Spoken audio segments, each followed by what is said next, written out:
बोलिए देवादिदेव प्रथम तीर्थंकर आदि विधाता आदिदेव श्री आदिनाथ भगवान की जय। वर्तमान शासन नायक श्री वर्धमान जिनराज की जय।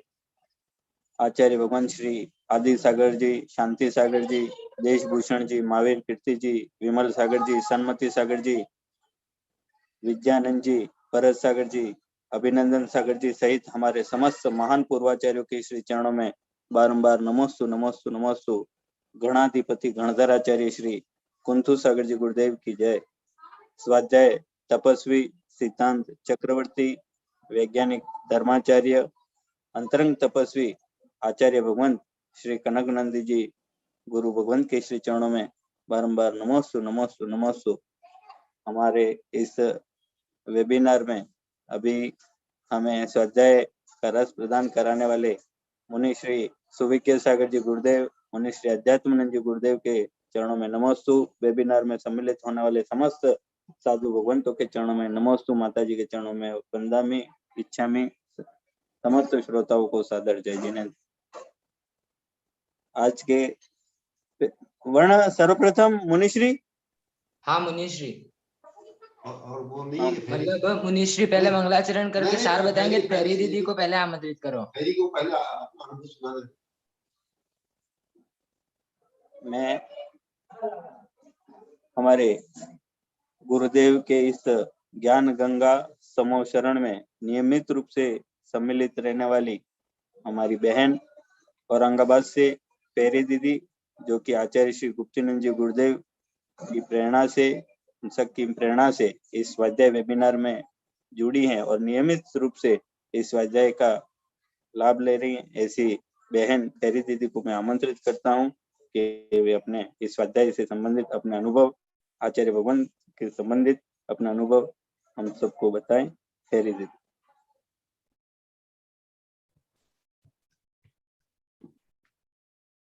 वो वीडियो ऑन नहीं कर रहे हैं।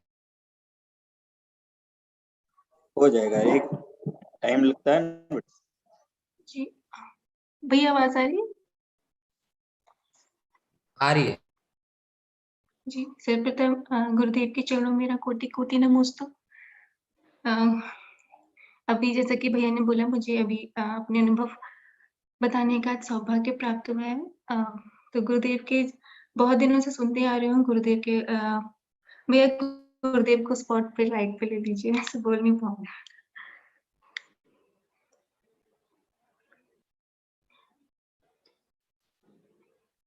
नमोस्तु गुरुदेव, नमोस्तु गुरुदेव, नमोस्तु गुरुदेव। आचार्य भगवान कनकनंदी जी गुरुदेव की जय। आशीर्वाद। गुरुदेव के चरणों में मेरा कोटिशः नमोस्तु। आचार्य श्री गुरुदेव आध्यात्मानंद जी गुरुदेव के चरणों में मेरा कोटि कोटि नमोस्तु। गुरुदेव आज्ञा सागर जी गुरुदेव के चरणों में मेरा कोटि कोटि नमोस्तु। काफी दिनों से वेबिनार चल रहे हैं और मैं सुन रही हूँ और सभी लोग गुरुदेव के बारे में बहुत कुछ बोलते हुए आ रहे हैं। तो मेरा जो अनुभव सिर्फ इतना ही है कि मैंने पहले भी बोला कि गुरुदेव के जो भी बोलते थे कुछ समझ नहीं आता था, बट अभी थोड़े दिनों से, काफी टाइम से मुझे थोड़ा बहुत समझ में आने लगा है। बस गुरुदेव की वाणी का पूरे वेबिनार में से अगर 2-3 शब्द भी समझ में आते हैं तो बस मैं अपने आप को धन्य मानती हूँ कि उनकी वाणी का जो उनके अमृतपान जो हो रहा है, उनकी वाणी का जो रस हमको यहाँ प्राप्त हो रहा है, उनकी उससे हम कुछ भी सीख पा रहे हैं।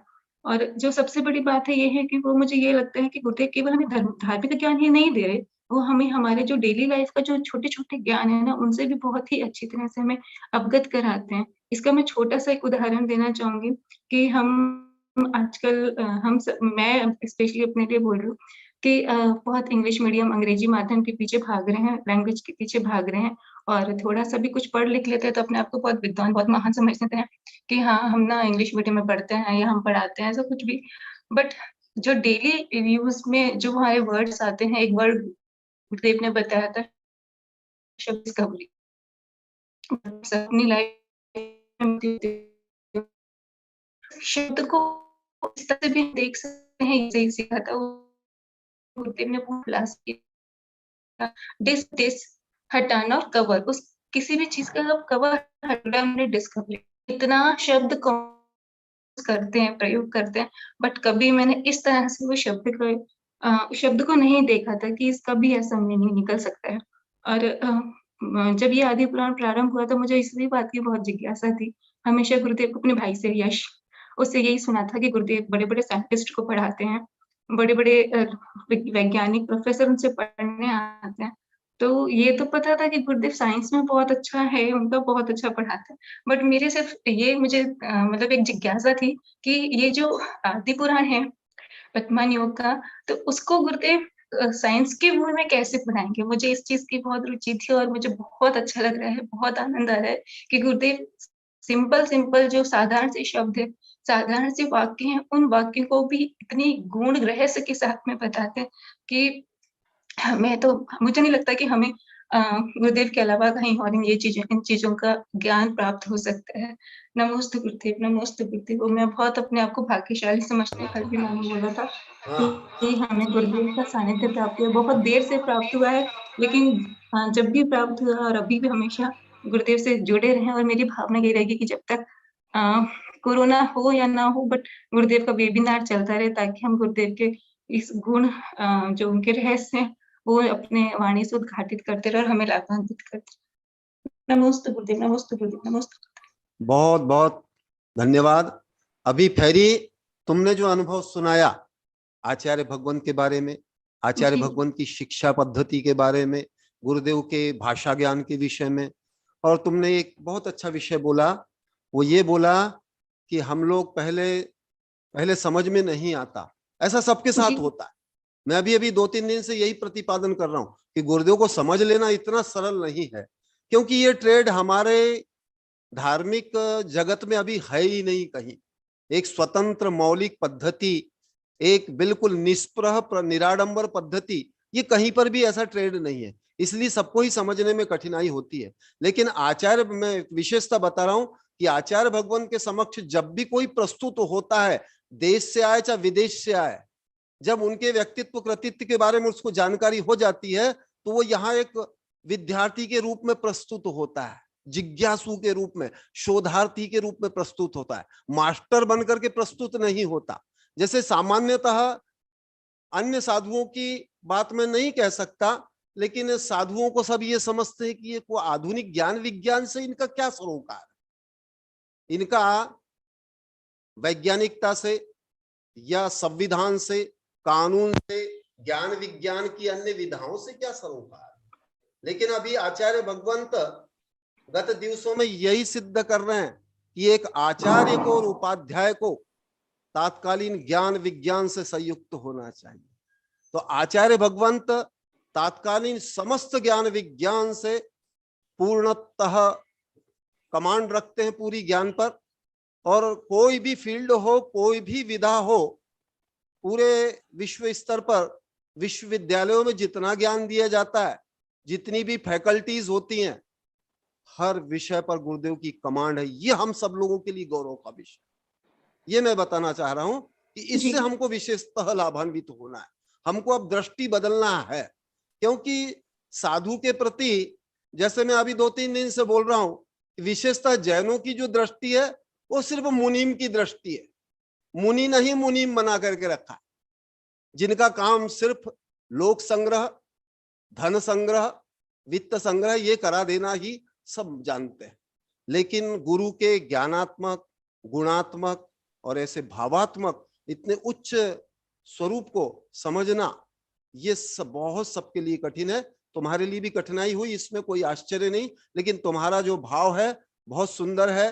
तुमने जो जिज्ञासा जागृत हुई है, तुमने एक नव चैतन्य जागृत हुआ है, वो अपने आप में एक श्लाघनीय है, और उसको निरंतर बढ़ाते रहना, ऐसा मेरा आशीर्वाद है, मेरी शुभकामना है।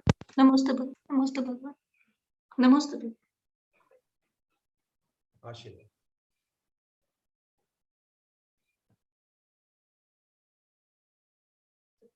अब हम परम पूज्य मुनि श्री सुविज्ञ सागर जी गुरुदेव के श्री चरणों में नमोस्तु करते हैं। गुरुदेव, आज के इस स्वाध्याय सभा को मंगलाचरण के द्वारा आप आगे बढ़ाए। गुरुदेव, नमोस्तु गुरुदेव, नमोस्तु।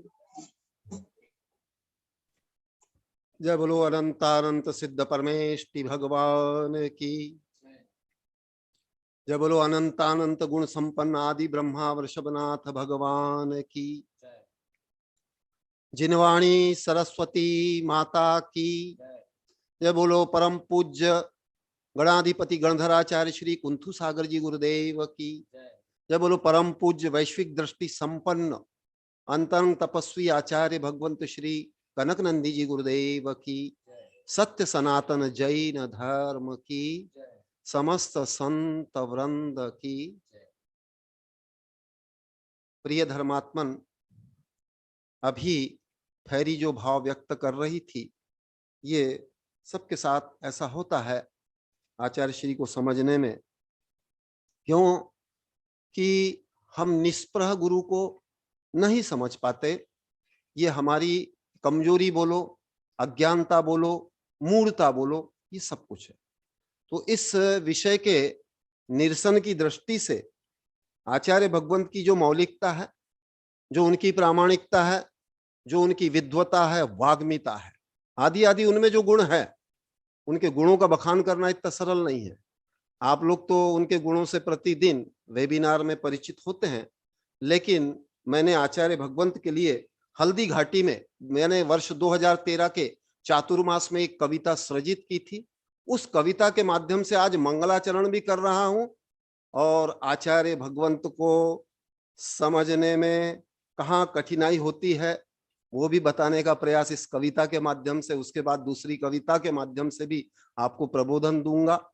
लेकिन सर्वप्रथम शिक्षा मनोवैज्ञानिक आचार्य श्री कनक नंदी जी गुरुदेव की निश्रा में अनुभव, मुझे जो अनुभव आया, क्योंकि मैं भी 14 वर्षों से आचार्य भगवंत के श्री चरणों में हूं, मुझे जो अनुभव आता है कि मेरे अनुभव पर भी मैंने आचार्य भगवंत के लिए सैकड़ों कविताएं लिखी है। उसमें से एक कविता के माध्यम से आपको मैं लाभान्वित करा रहा हूं। आप लोग इससे मेरे भाव को समझिए, आप भी भावित कीजिए। ऐसी निष्प्रहता देखी नहीं कहीं मैंने, इसीलिए चरणों में आराधन आचरण कर लिया, अनुकरण कर लिया, स्वर्ण संधि मिली, गुरुकुल मिला, जिनकी मिश्रा में सरल व सहज से ज्ञानानंद मिल रहा, सहजानंद मिल रहा, अनुभव मिल रहा, सुखानंद मिल रहा। कनक नंदी जिनका नाम है, जाने सारा विश्व है।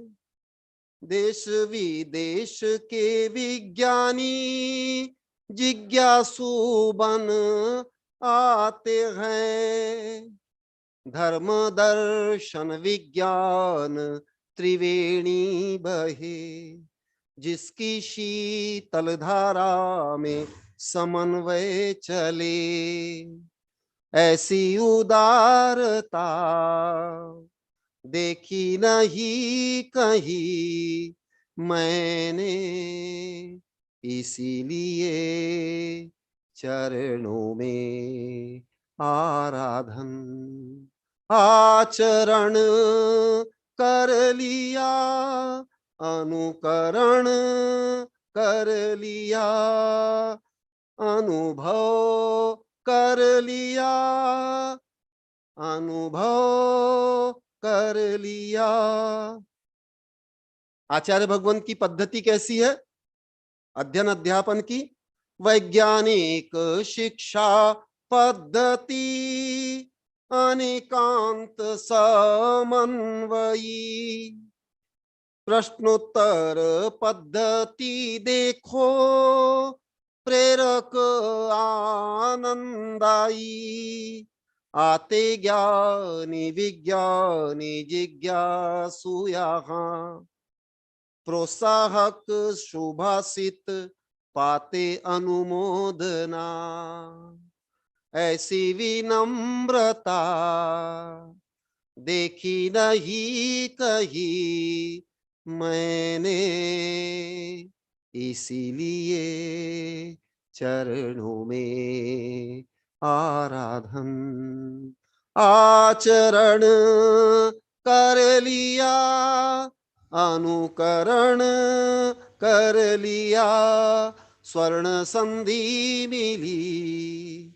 गुरुकुल मिला, जिनकी निश्रा में सरल व सहज से ज्ञानानंद मिल रहा, सुखानंद मिल रहा, प्रगतिशील चर्चा वार्ता, वैज्ञानिक संगोष्ठी, अपूर्वार्थी अपूर्व करणी, स्वाध्याय की पद्धति, सनम्र सत्यग्राही सुविज्ञ जन, गुरु से पाते देशना अभिप्रेरणा, ऐसी सहिष्णुता देखी नहीं कहीं मैंने, इसीलिए चरणों में आराधन, आचरण कर लिया, अनुकरण कर लिया, ऐसी विनम्रता, ऐसी सरलता देखी नहीं कहीं मैंने, इसीलिए चरणों में आराधन, आचरण कर लिया, अनुकरण कर लिया, स्वर्ण संधि मिली, गुरुकुल मिला, जिसकी निश्रा में सरल व सहज से ज्ञानानंद मिल रहा, सहजानंद मिल रहा, अनुभव मिल रहा, सुखानंद मिल रहा। इसके पश्चात में दूसरी कविता भी आचार्य भगवंत की प्रस्तुत करूंगा, लेकिन इस कविता के भी कुछ शब्द अवश्य ही आप लोगों को समझ में नहीं आए होंगे, कठिनाई होती है। मैं उसका विश्लेषण करने का प्रयास करता हूं, आपको बताने का कोई प्रयास करता हूं आचार्य के व्यक्तित्व को। जैसा अभी फेरी बोल रही थी, ऐसी सबके साथ समस्या होती है। आचार्य भगवंत को समझना इतना सरल नहीं है, क्योंकि ऐसी निष्प्रह वृत्ति को, ऐसी एक समता पद्धति को, गुरुदेव की शिक्षा पद्धति को, गुरुदेव की अनुशासन पद्धति को समझना बहुत कठिन है, क्योंकि ऐसी प्रवृत्ति आज लौकिक शिक्षा से लेके धार्मिक शिक्षा में, विश्वविद्यालयीन उच्च शिक्षा में भी देखने को नहीं मिलती। ऐसी पद्धति आचार्य भगवंत ने अपने जीवन काल में पूर्ण आचरित की है और उसके माध्यम से देश विदेश के शोधार्थी जनों को प्रभावित किया है। गुरुदेव की शिक्षा पद्धति ऐसी है, जब गुरुदेव के पास कोई भी पढ़ता है तो यहाँ पिन ड्रॉप साइलेंट बैठना पड़ता है। यहाँ पे इधर उधर की चर्चा, विषयांतर करना, किसी की निंदा करना, किसी का कुछ भी अपवाद करना, ये कुछ नहीं चलता। आचार्य भगवंत के पास जो भी स्वाध्याय करता है पूर्ण एकाग्र चित्त से करता है, सत्यग्राही बन करके। इसमें भी बताया ऐसी विनम्रता देखी नहीं, पूर्ण विनम्र बन के, सरल बन करके, विद्यार्थी बन के। यहाँ कोई भी मास्टर बन के तो प्रस्तुत नहीं हो सकता, क्योंकि गुरुदेव के प्रश्न इतने गूढ़ होते हैं कि देश विदेश से आने वालों को संभवतः पहली बार ऐसी अनुभूति होती है कि आज हमको ऐसे गुरु से पाला पड़ा है जो इतने विद्वान हैं, इतने वाग्मी हैं, इतने बहुभाषी है, इतने बहुआयामी विषयों का ज्ञान रखने वाले हैं, आधुनिक विज्ञान की समस्त विधाओं के ज्ञाता, आगम निगम उपनिषद 18 पुराण, बौद्धों के समस्त साहित्य, देश और विदेश के जितने धर्म दर्शन पंथ मत आदि हैं, उन सब का ज्ञान गुरुदेव के पास में। इस दृष्टि से ही मैं एक विशेषण बोल रहा था कि आचार्य भगवंत तात्कालिक ज्ञानी विज्ञानी है, क्योंकि हमारे प्राचीन आचार्य भगवान वीरसेन स्वामी भगवंत, उन्होंने भी धवला की पहली पुस्तक में यही प्रस्तावना रखी है कि आचार्य उपाध्याय को स्वमत का ज्ञान होना चाहिए, परमत का भी ज्ञान होना चाहिए और तात्कालीन ज्ञान विज्ञान से संयुक्त होना चाहिए। आज होता यह है कि स्वमत का भी पूर्ण ज्ञान नहीं होता। ऐसे अपूर्ण ज्ञान को रखने वाले प्रबोधक लोग हमारे बीच में आते हैं जो अपना एकांत परोसते हैं, अपनी कोई संकीर्णता, अपनी रूढ़ मान्यताएं हमको प्रस्तुत करते हैं, तो उससे सत्य तथ्य किसी को ज्ञात नहीं होता। इसलिए आचार्य भगवंत के पास में आकर के एक सत्यानुभूति, एक सत्य तथ्य का पूर्ण अच्छा ज्ञान होता है। उसका कारण है गुरुदेव स्वमत के भी ज्ञाता है, परमत के भी ज्ञाता है और तात्कालीन ज्ञान विज्ञान से संयुक्त है। पहले तो धर्म क्षेत्र में कोई जानता ही भी नहीं था कि धर्म भी वैज्ञानिक होता है। गुरुदेव ने सारे दुनिया को सिद्ध किया, देश विदेश के शोधार्थियों के बीच में बड़ी दृढ़ता से इस विषय को रखा कि धर्म सिर्फ कोई रूढ़ी नहीं है, धर्म एक बहुत बड़ा विज्ञान है। और विशेषतः जैन धर्म की बात करें तो ये एक महाविज्ञान है और पूरा जैन दर्शन गणित में लिखा हुआ है। हमारे अनेक जो प्रतिभागी जन हैं, शिष्य भक्त जन हैं, वो हमेशा बोलते हैं गुरुदेव इतनी विधाओं से हम तो अभी परिचित भी नहीं है। धर्म में गणित भी होता है, ये भी हमको ज्ञान नहीं, मुझे भी ज्ञात नहीं था। मेरे को जो सब ये आचार्य भगवान से ज्ञात हुआ। मैं भी यही गुरुदेव को सामने हम हर दिन ऐसा विषय रखता हूँ कि गुरुदेव जैन धर्म गणित में लिखा है। गुरुदेव बोलते हर विषय का गणित है, ब्रह्मांड का गणित है, चारों अनुयुगों का गणित है, भावों का भी गणित है। हर विषय, बिना गणित के कोई भी सिद्धांत शोभायमान नहीं होता। तो आचार्य भगवंत प्रतिदिन जो भी भाषा बोलते हैं पूर्णतः गणित, और गणित में भी कौन सा, अलौकिक गणित की भाषा बोलते हैं। इस पूरी पृथ्वी पर मैं आपको बता रहा हूं विशेषतः गुरुदेव का व्यक्तित्व कृतित्व भी बताता चलूंगा और इन विशेषताओं को भी बताता चलूंगा, जिससे आप परिचित होते जाएं। कम से कम अभी पूर्ण ज्ञान मुझे भी नहीं है, लेकिन सबको कम से कम परिचय तो हो, गुणों का परिचय हो, ज्ञान की विधाओं का परिचय हो। क्योंकि आचार्य भगवंत के पास में आकर देश विदेश के स्वमत के और परमत के, जैन क्या और अजैन क्या, सब ज्ञान मार्गी बन जाते, सब सहयोगी बन जाते इस ज्ञान मार्ग में। तो आचार्य भगवंत के पास में जो भी ज्ञान है वो सब मुख्य रूप से उसका केंद्र है अलौकिक गणित। गुरुदेव बोलते हैं करुणा, 4 अनुयोग है ना हमारे, प्रथमानुयोग, चरणानुयोग, द्रव्यानुयोग और करुणानुयोग। तो करुणानुयोग पर विशेष जोर देते। करण का अर्थ गणित भी होता है और करण का अर्थ भाव भी होता है। जैन धर्म भाव प्रधान धर्म है, गणित प्रधान धर्म है। बिना गणित के हमारा कोई भी शास्त्र लिखा नहीं गया है, सब कुछ हमारे यहाँ गणित में है। तो गणित से समझने में, चूंकि गणित समझना सबके लिए कठिन है, मैं अलौकिक गणित की बात बता रहा था आपको, तो अलौकिक गणित के भी ज्ञाता इस पूरी पृथ्वी पे संभवतः 2 या 3 होंगे। पृथ्वी की अभी 7 या 8 अरब जो जनसंख्या है, उसमें सिर्फ 2 या 3 अलौकिक गणित के ज्ञाता होंगे। उसमें से आचार्य भगवंत एक है।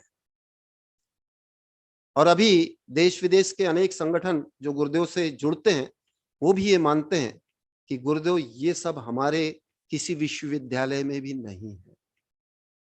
हमको अभी उसका ज्ञान नहीं है, लेकिन कम से कम हमारी परिचय में हमारी जानकारी में विषय होना ही चाहिए कि गुरुदेव के पास में क्या क्या ज्ञान है। और एक विशेषता बता रहा हूं, गुरुदेव 18 भाषाओं के ज्ञाता हैं। वैसे तो जनपद भाषाओं को मिला लें तो 25-30 भाषाओं के, लेकिन मुख्य हमारी जो भाषाएं हैं, जो ज्ञान विज्ञान, भारतीय ज्ञान विज्ञान जिसमें है, ऐसी संस्कृत हो, प्राकृत हो, पाली हो, हिंदी हो, कन्नड़ हो, ओडिया, बांग्ला, मराठी, गुजराती, पंजाबी, ऐसी अनेक भाषा के, ये भी आपको मैं बता रहा हूं, इस पूरी पृथ्वी पर गुरुदेव के बराबर कोई भी इतना बहुभाषाविद विद्वान नहीं मिलेगा। और सिर्फ गुरुदेव भाषा ही नहीं जानते, उस पूरी भाषा का विज्ञान जानते हैं, उसका व्याकरण जानते हैं। इसीलिए जब गुरुदेव के 450 ग्रंथों का आप अध्ययन करेंगे तब आपको ज्ञात होगा कि गुरुदेव कितनी भाषाओं के ज्ञाता है। तो इसीलिए हमको गुरुदेव की इस भाषा ज्ञान से भी लाभान्वित होना चाहिए, क्योंकि भाषा ज्ञान में हमारे भारतीय परिवेश में विशेषतः हिंदी भाषी बहुत कमजोर हैं। जैसे आचार्य भगवंत सदैव अपनी पीड़ा अभिव्यक्त करते हैं कि आप लोगों को अभी सामान्य हिंदी भी सही नहीं आती, आप ज्ञान विज्ञान क्या समझोगे। लेकिन इससे डरने का काम नहीं, मैं जो बता रहा हूं उससे कोई आपको डरा नहीं रहा हूं, आपको ये बताने का प्रयास कर रहा हूं कि हम भी प्राथमिक विद्यार्थी बन के सीखें। मैं भी प्राथमिक विद्यार्थी बन के ही आचार्य भगवंत के पास में सीखता हूं। तो हमको ऐसे विविध भाषाओं का भी बोध रखना चाहिए, नहीं तो कम से कम समझना चाहिए, क्योंकि आचार्य भगवंत जिस परंपरा से आते हैं, इसमें प्राचीन हमारे एक आचार्य महावीर कीर्ति जी गुरुदेव हुए हैं जो 18 भाषाओं के ज्ञाता थे। उनके बाद में अभी आचार्य भगवंत उनसे भी बड़े साहित्य के सृजेता हैं, 450 ग्रंथों को लिखने वाले, प्राय 13,000 कविताओं का सृजन किया हुआ है। आप लोगों को मैं प्रतिदिन किसी न किसी कविता से इसलिए परिचय करा देता हूं, उसकी विषय वस्तु देखो कितनी शोधपूर्ण कविताएं हैं। भले पहले पहले समझने में कठिनाई तो होती है, और कठिनाई होती इसलिए मैं आपको इस कविता के माध्यम से भी समझाने बैठा हुआ हूं कि आचार्य भगवंत के विषय भले ही समझ में न आए, गुरुदेव प्रतिदिन बोलते हैं कि जिनवाणी समझ में ना आए लेकिन आप श्रद्धा से श्रवण करते हैं तो आप निकट भव्य हैं, आप होनहार व्यक्ति हैं, आप बड़भागी व्यक्ति हैं। और आप लोग जितने भी प्रतिदिन इस वेबिनार के माध्यम से जिनवाणी श्रवण कर रहे हैं, गुरु की वाणी श्रवण कर रहे हैं, बहुत बड़भागी हैं। और विशेषतः आचार्य कनक नंदी के विद्यार्थी बनकर बैठना, ये और भी सबके लिए बहुत भाग्यशाली होना सिद्ध करता है। क्योंकि हमारे देश में एक विदुषी माताजी आर्य, श्रमणी आर्य का विजयमती माताजी हो गई। विजयमती माताजी बहुत विदुषी थी, आचार्य भगवंत को भी पढ़ाया, लेकिन वो माताजी भी हमेशा कहती थी आचार्य भगवंत कनक नंदी जी गुरुदेव से जो भी अध्ययन करेगा वो बहुत भाग्यशाली होगा। आचार्य भगवंत के जितने भी गुरुदेव हुए हैं, चाहे आचार्य विमल सागर जी हो, आचार्य भरत सागर जी हो, आचार्य कुंथु सागर जी हो, और आचार्य श्री विद्यानंद जी हो दिल्ली वाले, चाहे आचार्य देशभूषण जी हो, जिन जिन गुरु भगवंतों का सुभाषिस आचार्य भगवंत पर रहा, उनकी प्रेरणा और मार्गदर्शन रहा, वो सभी ने यही माना। और आचार्य भगवंत की योग्यता, जीनियसनेस देख करके ही आचार्य भगवंत को इतने साहित्य सृजन के लिए प्रेरित किया। हमको इससे भी समझना चाहिए। कई लोग जो सोचते हैं आचार्य भगवंत को नहीं समझ पाते, उनको इससे भी प्रतिभा का मूल्यांकन करना चाहिए कि क्या ऐसे सैकड़ों ग्रंथ लिखना, और मैं अब संख्या ही बता रहा हूं, 450 ग्रंथों को लिखना कोई सामान्य काम है? कितनी एकाग्रता, कितना मनोयोग चाहिए, कितना ज्ञान चाहिए, और ज्ञान का साहचर्य करना, देश और विदेश का प्राचीन से लेकर आधुनिक समस्त विधाओं की संयोजना करना कितना कठिन होता है। हमको इसका मूल्यांकन करना है। ये जान करके हमको प्रसन्नता होनी चाहिए। हमारे गुरुदेव इतने महान व्यक्तित्व हैं, इतने महाज्ञानी हैं कि इनके समक्ष सैकड़ों भी नोबेल पुरस्कार दे दें तो कम है। इतनी बड़ी विभूति आज हम के बीच में हम सब भक्त शिष्य उनके श्री चरणों में ज्ञानार्जन कर रहे हैं, और आप प्रतिदिन उनकी इस प्रतिभा से परिचित होते ही हैं। एक सामान्य से भोले भाले सरल निष्प्रही दिखने वाले गुरु इतने ज्ञानी हो सकते हैं, ये सामान्यतः सबको कल्पनाओं में नहीं आता। जैसे बहुत से भक्तों ने बताया, गुरुदेव हम तो पहले ये समझते थे कि आपको गुरुदेव कुछ आता नहीं होगा, इसलिए आप एकांत शांत में गांव में जंगल में रहते हैं। लेकिन आपने अभी देख लिया है, अनुभव कर लिया है कि आचार्य भगवंत कितने ज्ञान संपन्न है। वर्तमान में मेरा जहां तक आकलन है, इस कविता में भी मैंने यही लिखा है कि आचार्य भगवंत के पास अभी जितना ज्ञान है, क्योंकि हम लोग देश का, विदेशों का, स्वमत का, परमत का सब प्रकार का साहित्य पढ़ते हैं। मैंने भी प्राय आचार्य भगवंत के अभी 350 ग्रंथों को पढ़ा है। उस आधार पे मैं बोल रहा हूं कि गुरुदेव के जैसा ज्ञानी तो मिलना अभी बहुत बहुत दुर्लभ। इतना बहुभाषी, इतना बहुविधायी ज्ञान प्राप्त होना इस पृथ्वी पर एक ही व्यक्तित्व में बहुत कठिन है। कोई अपने अपने क्षेत्र के मास्टर हो सकते हैं, विशेषज्ञ हो सकते हैं, वो एक अलग विषय है। लेकिन आचार्य भगवंत के पास में जो भी उपलब्धि है वो एक अपने आप में यूनिक है, अपने आप में मौलिक है, स्वतंत्र है, एक बहुत ही गौरव करने योग्य है, और एक सर्व समन्वयकारी है। विशेषता सबका समन्वय कर देते हैं गुरुदेव। किसी के प्रति भेदभाव नहीं, पक्षपात नहीं, किसी से कोई अपेक्षा, उपेक्षा और प्रतीक्षा भी नहीं। आप धीरे धीरे अभी इन भावों से परिचित होंगे, क्योंकि ये भाव प्राप्त होना ही बड़ा दुर्लभ है। तो मैंने इस कविता में भी यही लिखा है कि धर्म, दर्शन और विज्ञान की जो त्रिवेणी बहती है, उसकी शीतल धारा में बड़ा समन्वय चलता है, और वो ऐसा समन्वय है कि संसार के हर धर्मों के लोगों को जोड़ता है, किसी को तोड़ता नहीं है, तेरा मेरा नहीं करता, पंथवाद नहीं करता, पट्टवाद नहीं करता, किसी प्रकार का भेद और विभेद नहीं करता। भेद विज्ञान तो करता है, वीतराग विज्ञान को बताता है, लेकिन स्वयं को जान करके इस ब्रह्मांड को भी जानना है। ये भी निरंतर बोध हमको आचार्य भगवंत के ज्ञान के माध्यम से प्रतिदिन प्राप्त होता है। आचार्य भगवंत की जो शिक्षा पद्धति है बहुत वैज्ञानिक शिक्षा पद्धति है, आधुनिक वैज्ञानिक शिक्षा पद्धति है, या हमारी प्राचीन जो गुरुकुल की पद्धति थी, इन दोनों का समन्वय रूप है। ऐसे समन्वय रूप शिक्षा पद्धति है जिसको जैन धर्म की भाषा में अनेकांत पद्धति कहते हैं। अनेकांत क्या करता है? समस्त मतों को, समस्त विरोधों को, समस्त विरोधाभासों को सबका समन्वय करता है।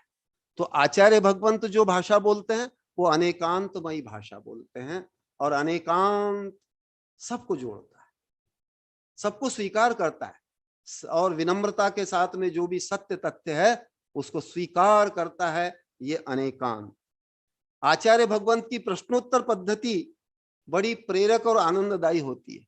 गुरुदेव के पास में पहले जिसको ज्ञात नहीं है, लेकिन यहाँ डरने का कोई विषय नहीं है। जिसका भाव अच्छा है, गुरुदेव की दृष्टि में वो बहुत बड़ा विद्वान है। गुरुदेव को कोई बहुत बड़े बुद्धि की खोजली करने वाले नहीं चाहिए, जैसे आप लोग सोचते होंगे, ऐसा कुछ नहीं। आचार्य भगवंत के पास में एक सादा से सादा गांव का व्यक्ति भी आकर के जिसका भाव व्यवहार अच्छा है, उसको आते ही गुरुदेव तुरंत ही अनुमोदना करते हैं, आशीर्वाद देते हैं, प्रेरणा देते हैं। ये बड़ी विशेषता है जो आप कहीं नहीं देख सकते।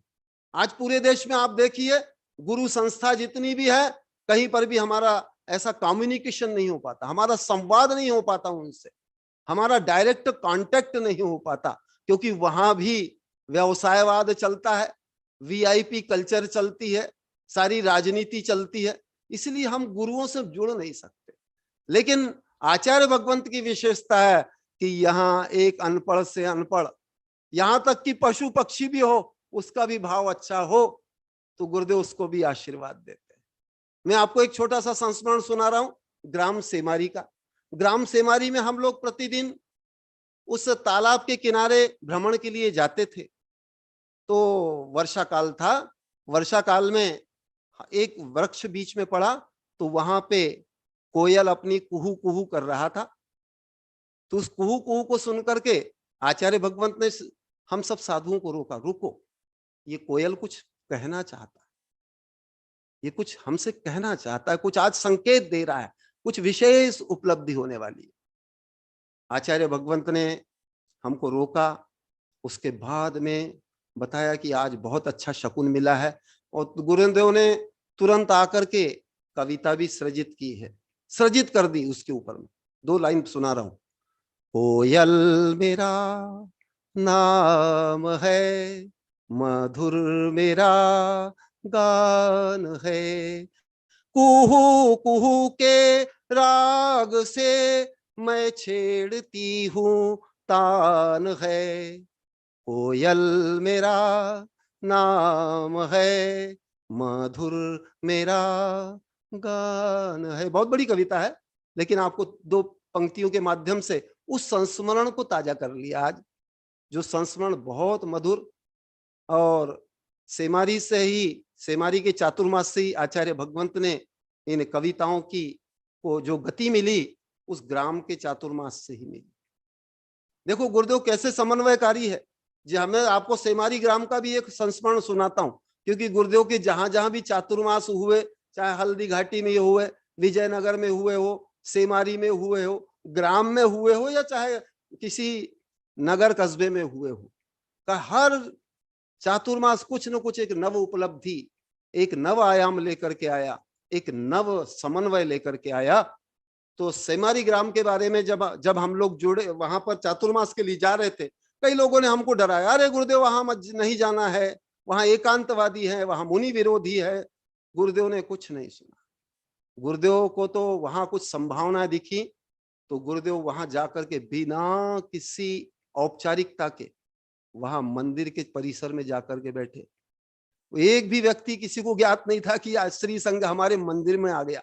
बच्चों ने जोर जोर से आवाज लगाई, अरे गुरुदेव आ गए, गुरुदेव आ गए, श्री संघ आ गया।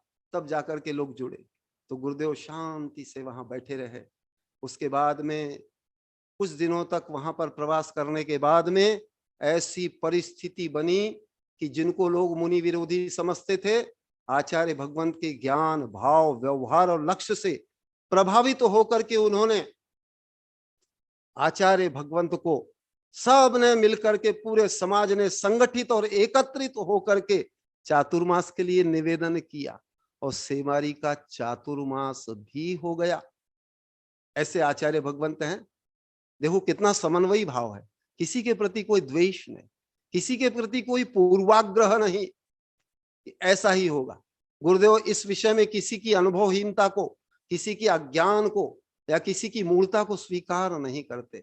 गुरुदेव तो उन जीवों में जो भव्यता है, निकट भव्यता है, उनकी संभावनाओं को देखकर उनको सानिध्य देते हैं, आशीर्वाद देते हैं और यथा योग्य लाभान्वित भी करते हैं। जिसका सबसे बढ़िया उदाहरण अभी आपकी कॉलोनी है। कॉलोनी में हमारे कितने चातुर्मास हो गए जानते हो? अभी तक सब पूर्ण यदि पीरियड को देखा जाए तो 9 चातुर्मास हो गए 2007 का। उसके बाद 6 महीने 10 दिन का प्रवास, तो 1.5 चातुर्मास वो हो गए, 1 चातुर्मास 7 का हो गया, और अभी 6 चातुर्मास ये अभी हो गए। और 6 चातुर्मास के अतिरिक्त भी 2 माह अभी अधिक प्रवास हो गया। लेकिन उसके बाद भी यहाँ पर जो संभावना है, यहाँ पर जो भव्यता है, यहाँ पर जो जिज्ञासा है, यहाँ के लोगों में जो सहयोग, दान, समन्वय, संगठन आदि जो हो रहा है, ये संभावना गुरुदेव ने हमको पहले ही बता दी थी कि कॉलोनी में ऐसी ऐसी संभावनाएं बनेगी। ऐसी ही संभावनाएं नंदोड़ के चातुर्मास के बारे में भी गुरुदेव ने की थी, इसलिए वहां भी 3 चातुर्मास हो गए एक परिवार होते हुए। और वहां के 2 भव्य जीव आज श्री संघ में साधक के रूप में हमारी छुल्ली का सुविक्षमती माता जी और छुल्ली का भक्ति श्री माता जी के रूप में आप देख रहे हैं। ये सब बड़े गौरव स्थान है हमारे संघ के लिए। और इन्होंने 3-3 चातुर्मास करा करके ये बता दिया कि धर्म किसी भीड़ पर आधारित नहीं, धर्म किसी पैसे वालों पर आधारित नहीं, धर्म कोई किसी ऐसे पैसे वाले बहुत कोई करोड़पति होना चाहिए, बहुत बड़ी समाज होना चाहिए, इसकी कोई आवश्यकता नहीं। धर्म इंडिविजुअल है और हर व्यक्ति कर सकता है, हर व्यक्ति उसका अधिकारी है। आप भी उसके अधिकारी बन रहे हैं, ये जान करके आपको बहुत प्रसन्नता हो रही है। आप देख रहे हैं प्रतिदिन सब बोल रहे हैं कि गुरुदेव ऐसी सरलता सहजता तो हमने कहीं देखी ही नहीं है। तो इसीलिए आचार्य भगवंत के पास में ऐसे ही सरल सहज जिज्ञासु, और ये आपको यहाँ चिंता करने का काम नहीं है।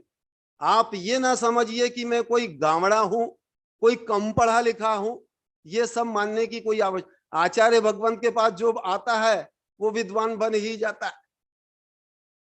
आप यहाँ देख रहे हैं कॉलोनी में छोटे छोटे आबाल वृद्ध वनिता कैसी अभिव्यक्ति कर रहे हैं, कैसे कवि बन गए। तो आचार्य भगवंत के पास में ऐसा ही चमत्कार होता है। धीरे धीरे जैसे जैसे भावों में भावित तो होता है, ज्ञान भी बढ़ता है, अनुभव भी बढ़ता है, उसकी समता शांति भाव विशुद्धि ये निरंतर बढ़ती जाती है। क्योंकि गुरुदेव की पद्धति ही ऐसी है, समावेशी पद्धति है, जिसको हम समो शरण के विषय में अनुभव कर रहे थे। आचार्य भगवंत समो शरण का जो विषय हमको पढ़ा रहे थे, समो शरण का अर्थ ही हमको, मुझे भी पहले ज्ञात नहीं था, आचार्य भगवंत से ज्ञात हुआ। सम प्लस अवसरण माने जहां सम्यक रूप से सबको अवसर प्राप्त होता है उसको कहते हैं समवसरण। और समवसरण में आपको 12 कोठों में बता दिया आचार्य भगवंत ने कि किन किन को अवसर मिला। माने देव देवियों से लेकर के, गणधर से लेकर के, केवली भगवंतों से लेकर के, तो वहां पर पशु पक्षी भी आचार्य भगवंत के शिष्य भक्त बन करके प्रस्तुत होते हैं। ये विशेषता समो शरण की होती है। और वो चतुर्थ काल में वो समो शरण था, लेकिन अभी वर्तमान में समो शरण का रूप आप देखते हैं आचार्य भगवंत के श्री संघ में, आचार्य भगवंत के गुरुकुल में।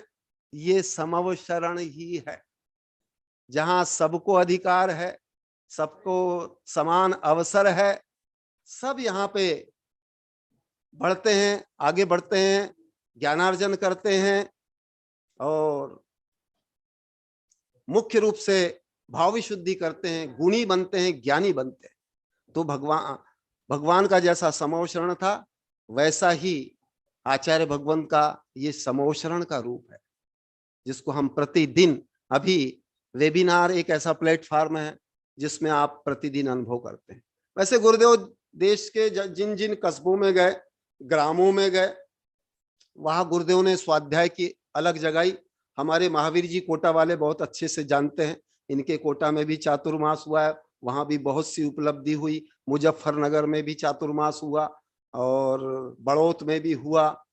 और शमनेवाड़ी ग्राम है जिसकी विशेषता आपको बताते हैं, वहां भी आचार्य भगवंत ने चातुर्मास किया, प्रवास किया और वहां पे किसान लोगों को भी धवला जैसे सैद्धांतिक ग्रंथों का अध्ययन कराया। और पिछले दिनों आपने देखा होगा वहां के किसान भी कितने विद्वान हैं, आचार्य भगवंत से पढ़े हुए। उदयपुर में आचार्य भगवंत का चातुर्मास हुआ, हल्दी घाटी में हुआ। हल्दी घाटी की विशेषता आपको बताऊं कि मांगीलाल जी मादरेचा एक व्यक्ति थे जिन्होंने ये प्रयास करके सारे श्वेतांबर भक्तों को जोड़ा और हल्दी घाटी का चातुर्मास हुआ। हल्दी घाटी के लिए मैंने एक कविता लिखी थी, 4 पंक्ति सुना रहा हूं। हल्दी घाटी में आयो है, भारत भूमि ने पायो है, भूमंडल के अरबों जन में वैज्ञानिक गुरु अठे, वो आत्मज्ञानी गुरु अठे। वहां से भी समन्वय और संगठन का एक बहुत बड़ा आयाम जुड़ा, बहुत बड़ी दीर्घकालिक संभावनाएं जुड़ी। इसलिए आचार्य भगवंत के अभी देश विदेशों में ज्ञान को प्रचारित करने वाले शिष्यों में दिगंबरों से भी ज्यादा कथनचित श्वेतांबर भक्त हैं, और वो अपने संस्थानों से लेके विश्वविद्यालय से लेकर के अंतरराष्ट्रीय स्तर पर गुरुदेव के ज्ञान विज्ञान की प्रभावना करने वाले हैं, उसमें सहयोग करने वाले हैं। आप लोग भी अब समझने लगे हैं, इसलिए आप लोग भी सहयोगी हो रहे हैं। और तो मैं एक दो विशेषता बता के, अभी कुछ निवेदन आया है कि जो कोयल की कविता है वो पूरी ही सुना दी जाए, उसके बाद में सुनाता हूं।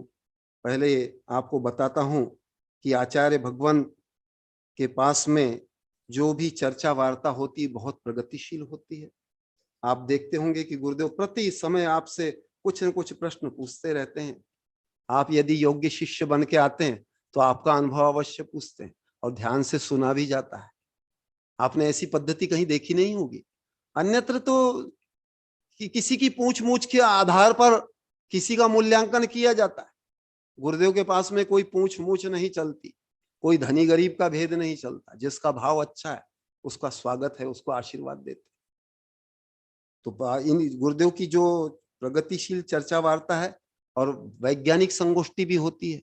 वैज्ञानिक संगोष्ठी की संकल्पना हमारे जैन समुदाय में पहले थी ही नहीं किसी के पास में, ये आचार्य भगवंत ने ही प्रारंभ किया कि वैज्ञानिक संगोष्ठी। और वैज्ञानिक संगोष्ठी में भी आचार्य भगवंत जिस तरह के रचनात्मक प्रश्न पूछते हैं, उससे भी वैज्ञानिक संगोष्ठी की गरिमा बढ़ जाती है। मैं आपको एक छोटा सा उदाहरण बता रहा हूं। जब हम लोग उदयपुर में थे तो उदयपुर की विज्ञान समिति में बड़े बड़े केंद्रीय स्तर के लोग भी आए थे, जिसमें वी.के. सारस्वत जो रक्षा मंत्रालय के वैज्ञानिक सलाहकार हैं वो भी आए थे, गिरिजा व्यास भी थी, बहुत से वैज्ञानिक जन थे। वहां अध्यात्म और विज्ञान पर चर्चा चल रही थी। अपना श्री संघ भी प्रायः 5 से 6 किलोमीटर विहार करके उसी शहर में ही विज्ञान समिति में पहुंचा। आचार्य भगवंत पहले एक जिज्ञासु के रूप में, एक शोधार्थी के रूप में वहां पर शांति से बैठे सब कुछ श्रवण कर रहे थे। लेकिन आचार्य भगवंत ने अध्यात्म के विषय में वी.के. सारस्वत से पहला ही प्रश्न जब पूछा तो वो थोड़ा चौंक गए कि वो समझ रहे होंगे कि साधुओं को विज्ञान वगैरह क्या समझ में आएगा, क्या समझते होंगे। लेकिन आचार्य भगवंत ने जैसे ही ये प्रश्न पूछा तो सब ऑडिटोरियम में बैठे हुए जो भी श्रोता लोग थे वो बिल्कुल आह्लादित हो गए कि गुरुदेव ने तो आज समा बांध दिया, आज तो रंगत आ गई इस विज्ञान की सभा में, वैज्ञानिक गुरु आ गए। बहुत प्रसन्नता हुई। और बाद में गुरुदेव ने भी बताया, आप समझ रहे होंगे कि हम लोग ज्ञान विज्ञान क्या जानते हैं। गुरुदेव ने ये भी बोला कि हम लोग ये 6 किलोमीटर विहार करके यहाँ पर जो आए हैं, ऐसा रास्ता नापने के लिए नहीं आए हैं। हम लोग भी जिज्ञासु हैं, शोधार्थी हैं। तो विज्ञान की जहां सभा हो वहां प्रश्न ना हो, ये कैसे हो सकता है।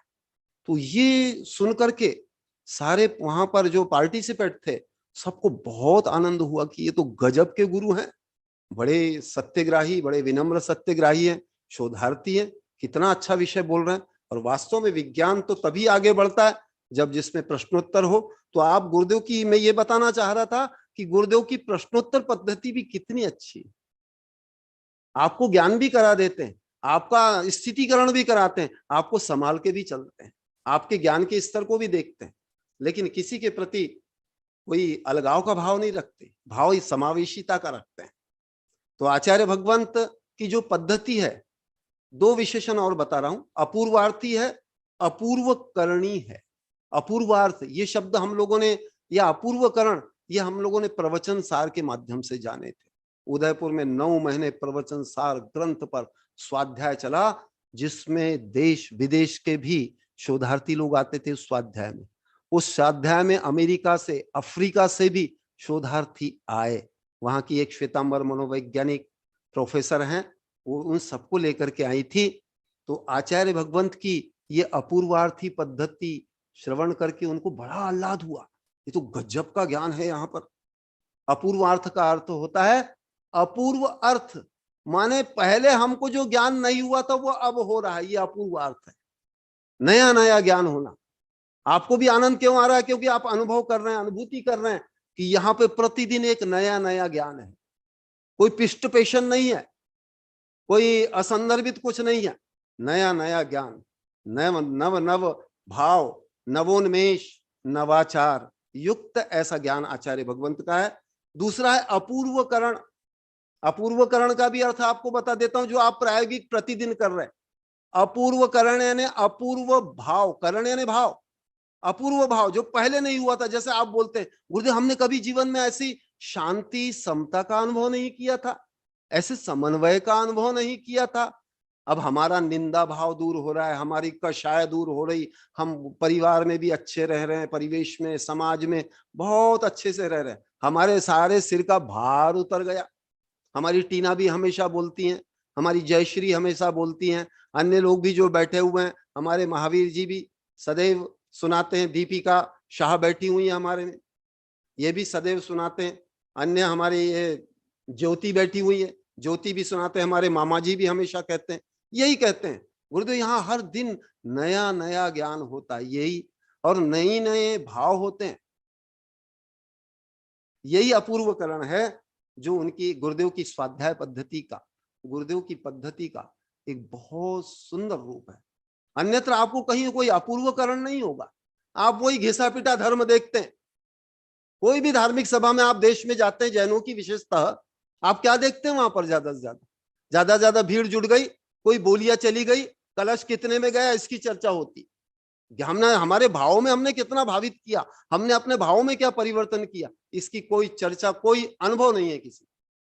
इस दृष्टि से आचार्य भगवंत की जो पद्धति है वो हमारे लिए बहुत महत्वपूर्ण है, अनेकांत की भी है और भाव विशुद्धकारी भी है, क्योंकि आचार्य भगवंत स्वयं भाव विशुद्धि के एक श्रेष्ठतम इस पूरी पृथ्वी पर आदर्श है, जो सदैव सदाशयता से युक्त, सदैव सद्भावना से युक्त, सदैव समता से युक्त, किसी के प्रति भेदभाव नहीं, अनिंदक भाव, अयाचक भाव, किसी प्रकार का कोई प्रलोभन भी देते तो उस प्रलोभन में नहीं आते, क्योंकि गुरुदेव अपरिग्रही है, निर्लोभी है, लोभ कषाय नहीं है, परिग्रह पाप नहीं है। ये हमारे लिए कितना गौरव का विषय है। सबने अभी बताया भी है कि गुरुदेव हम तो इस परिग्रह को पाप मानते ही नहीं थे। वैसे भी जैन लोग परिग्रह को पाप मानते नहीं, ज्यादा से ज्यादा करते हैं, लोभ कषाय भी ज्यादा से ज्यादा करते हैं। किसी ने क्रोध कर लिया उसको तो कषायवान मान लेते हैं, लेकिन कोई लोभी व्यापड़ा है उसको कोई कषायवान नहीं मानता, महिमा मंडित करते हैं, अरे इसका तो पुण्य है। ऐसा पुण्य नहीं है। गुरुदेव कहते हैं मुख्य रूप से हमारे भावों में पुण्य है, जिसका जितना भाव श्रेष्ठ होगा वो अधिक पुण्यवान। पापानुबंधी पुण्य से कथनचित उसको सत्ता, संपत्ति, वैभव, प्रसिद्धि आदि मिल सकती है, लेकिन वो कोई मापदंड नहीं है पुण्यवान होने का। जो आज धर्म क्षेत्र में जो मापदंड चलते हैं वो सब खोटे मापदंड है।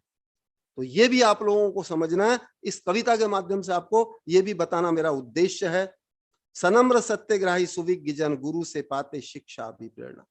मेरे जैसे भी सनम्र सत्यग्राही, आप भी सत्यग्राही बन करके आचार्य भगवंत से जो भी प्रेरणा प्राप्त कर रहे हैं, जो भी अपने भावों में भावित कर रहे हैं, वो अपने आप में एक अभूतपूर्व घटना है, एक अभूतपूर्व संधि है, एक अभूतपूर्व अवसर है, एक अभूतपूर्व अनंत काल में जो आपको नहीं प्राप्त हुआ, ऐसा है। मोक्ष मार्ग में प्रवृत्त कराने वाला है।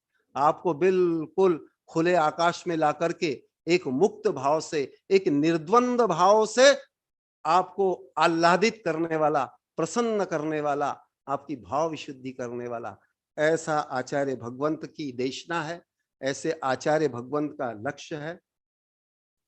अब चूंकि और एक कविता सुनाना था, लेकिन निवेदन आया है कि कोयल वाली कविता पूरी सुना दी जाए, तो आचार्य भगवंत की इस कविता के माध्यम से हम आचार्य भगवंत के प्रति अपनी विनयांजलि, अपनी भावना प्रस्तुत करते हैं। हाँ, डॉक्टर रीता भी यहाँ पर प्रस्तुत हुई है, उनके लिए भी वैसे मैं ये कविता बोल रहा हूँ, इसके बाद में वो अभी थोड़ा जो समय है तो वो भी अपनी भावाभिव्यक्ति करेंगी, ऐसा मैं उनसे कहना चाहता हूँ, क्योंकि कल वो बहुत द्रवित हो गई थी। बहुत अच्छा उनका जो कमेंट आया है बहुत ही श्लाघनीय है। उन्होंने लिखा है कि ये जो कल जो मैं विषय बोला था बहुत उनको हृदय स्पर्शी लगा, बहुत भाव में परिवर्तन करने वाला है, ये उन्होंने भी कहा था। हाँ, आई ओपन्ड उन्होंने इंग्लिश में लिखा था, यानी आंखें खोल देने वाला है।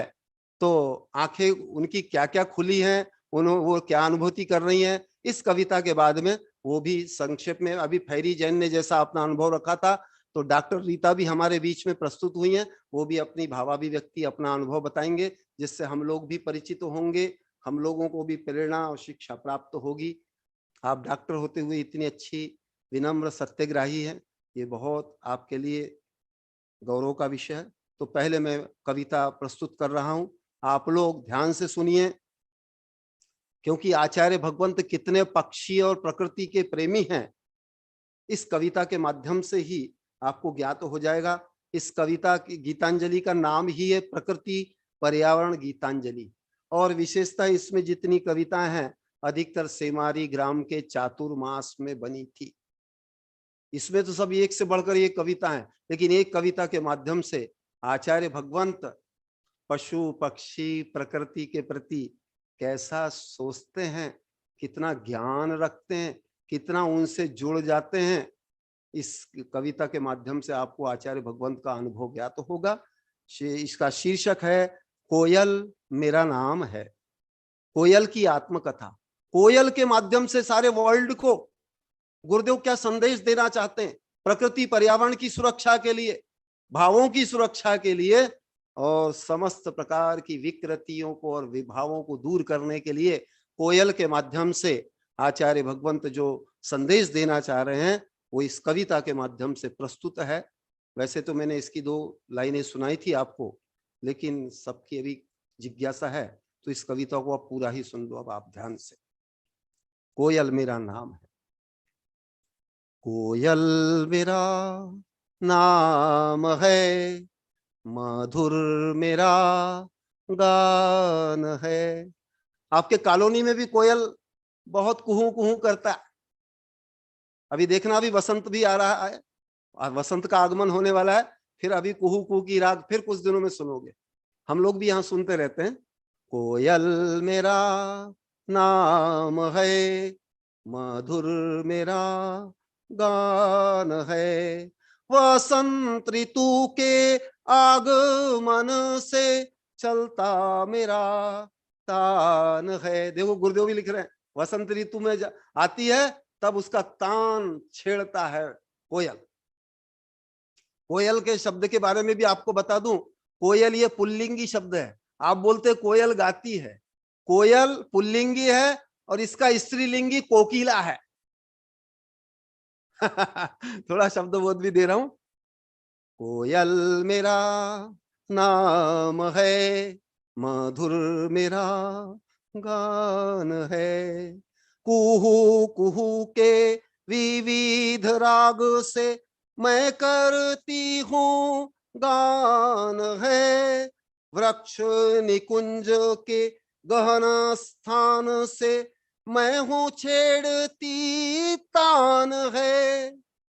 कोयल मेरा नाम है, मधुर मेरा गान है, मेरे गान से मंत्र मुग्ध हो जाता है मानव का मन, मुझे देखने के लिए विस्फुरित होते मानव नयन है। कोयल मेरा नाम है, मधुर मेरा गान है। आपने भी अनुभव किया होगा, जो कभी प्रकृति प्रेमी है, आपने देखा होगा कि कोयल जब बोलता है तो ऐसा छिपता फिरता है, ऐसा लाइट में नहीं आता, वो किसी को दिखता नहीं है, वो कोई कोट में या ओट में ऐसा छिप कर करके और अपनी ध्वनि छेड़ता है। मैं और आगे देखो क्या विशेषता है। मेरा शरीर काला कलूटा तो भी नयन अभिराम है, मेरे संगीत गुण के कारण शरीर दिखे अभिराम है। कोयल मेरा नाम है, मधुर मेरा गान है। आप देखते हैं कोयल के बिल्कुल काली होती है, कागा और कोकिला दोनों काली होती है। कागा यानी कौवा भी काला होता है लेकिन उसकी आवाज से मधुरता नहीं रहती। कोयल की जो ध्वनि होती है उसमें मधुरता होती है। मेरी महिमा की गाथा गाए मानव प्राचीन का। देखो यहां से गुरुदेव का शोध प्रारंभ हो गया। कोयल को सिर्फ गुरुदेव देखते नहीं, ऐसा सुनते नहीं है, पूरा शोध कर देते हैं। उदयपुर के वैज्ञानिक, कृषि वैज्ञानिक डॉक्टर श्यामलाल गोदावत बोलते हैं, गुरुदेव मैंने, वो अंतरराष्ट्रीय कृषि वैज्ञानिक हैं, वो हमेशा बोलते हैं, गुरुदेव मैंने जो कुछ भी आज तक कृषि का, वनस्पति का विज्ञान पढ़ा, पढ़ाया, शोध किया, कराया, क्योंकि वो रिसर्च डायरेक्टर भी हैं, तो वो बोलते हैं गुरुदेव मैंने सब खोटा ही कराया। आपसे जानने के बाद में ज्ञात हुआ कि वनस्पति का विज्ञान क्या होता है और सारे कृषि का विज्ञान क्या होता है, पशु पक्षी का विज्ञान क्या, उस पर जीव विज्ञान गीतांजलि गुरुदेव ने सृजित कर दी। तो वो भी इस कविता के माध्यम से मैं आपको बता रहा हूं। गुरुदेव किसी विषय को जब देखते हैं तो कितना शोध पूर्ण दृष्टि से देखते हैं, यह आपको ज्ञात होगा। मेरा शरीर काला कलूटा तो भी नयन अभिराम है, मेरे संगीत गुण के कारण शरीर दिखे अभिराम है। कोयल मेरा नाम है, मधुर मेरा गान। हमारे देश में देखो काले की भी कितनी विशेषता है। कोयल सबको प्यारा लगता है, कोकिला सबको प्यारी लगती है। हमारे सांवले कृष्ण कन्हैया भारत के ऐसे महापुरुष हैं जो जैनों को भी प्यारे, हिंदुओं को भी प्यारे, हमारे होने वाले आगामी तीर्थंकर है। हमारे सावलिया पारसनाथ, हम बड़े गौरव के साथ बोलते हैं, सावलिया पारसनाथ शिखर जी में विराजो जी। तो हमारे यहाँ भी नेमिनाथ भगवान भी ऐसे ही है। हमारे यहाँ सावलिया की, हमारे गुरुदेव स्वयं सावलिया है। कितने गुण निधि है, देख रहे हैं आप, कितने गुण निधि हैं, कितने महाज्ञानी हैं, कितने वीतरागी हैं, कितने निष्प्रही हैं, कितने निराडंबर हैं, और कितने आकर्षक हैं, कितने गुणी हैं। जो भी आता है नतमस्तक होता है। आगे की पंक्तियां सुनो। मेरी महिमा की गाथा गाए मानव प्राचीन काल से, कंठ कोकिला मधुर वचन की तुलना मेरे गुण से। कोयल मेरा नाम है, मधुर मेरा गान है। इसका पंक्ति में गुरुदेव ने लिखा है कि मेरी महिमा प्राचीन काल से गाई जाती है। जब भी किसी का मधुर स्वर होता है, मधुर गायन होता है, तो उसे ये कहा जाता है ये कंठ कोकिला है। जैसे हमारे देश में लता मंगेशकर को कंठ कोकिला कहा जाता है, बहुत सुंदर गाती हैं, शास्त्रीय गायन करती हैं। तो ये भी मधुर वचन की भी तुलना कोयल से की जाती है। तो भी मान, आगे गुरुदेव की पीड़ा भी देखो।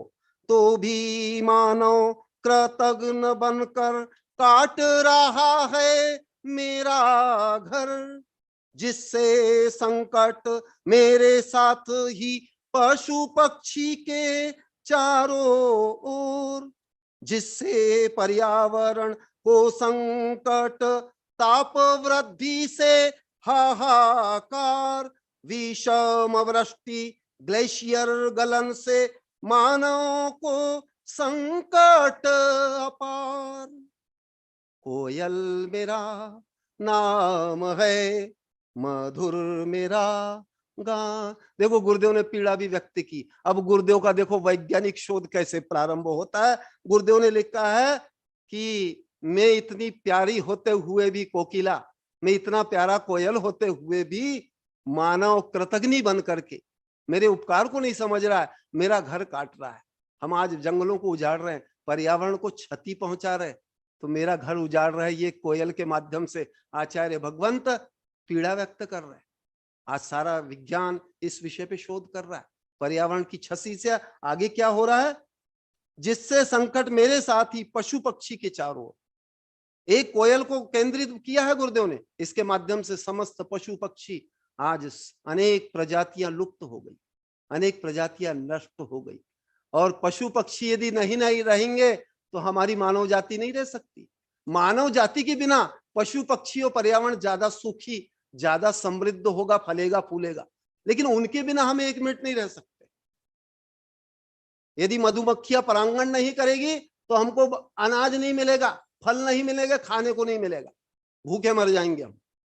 इतना हमारे ऊपर में उपकार है। देखो गुरुदेव कितनी कृतज्ञता का भी भाव रखते हैं पशु पक्षी से लेके प्रकृति। आगे सुनो कि पशु पक्षी के चारों ओर उनको तो हो ही रही है बाधा, जिससे पर्यावरण को संकट और ताप वृद्धि से हाहाकार, इससे पर्यावरण को संकट हो रहा है और ग्लोबल वार्मिंग बढ़ रहा है, ताप वृद्धि हो रही है।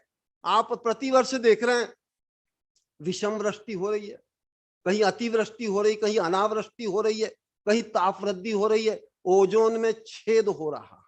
आगे और सुनना, विषम वृष्टि ग्लेशियर गलन, और ग्लेशियर का गलन हो रहा है, इससे मानव को आज पूरी पृथ्वी में बहुत बड़ा संकट है। देखो हमको धर्म के माध्यम से सिर्फ धर्म नहीं करना, इसको विज्ञान से जोड़ करके समझना है।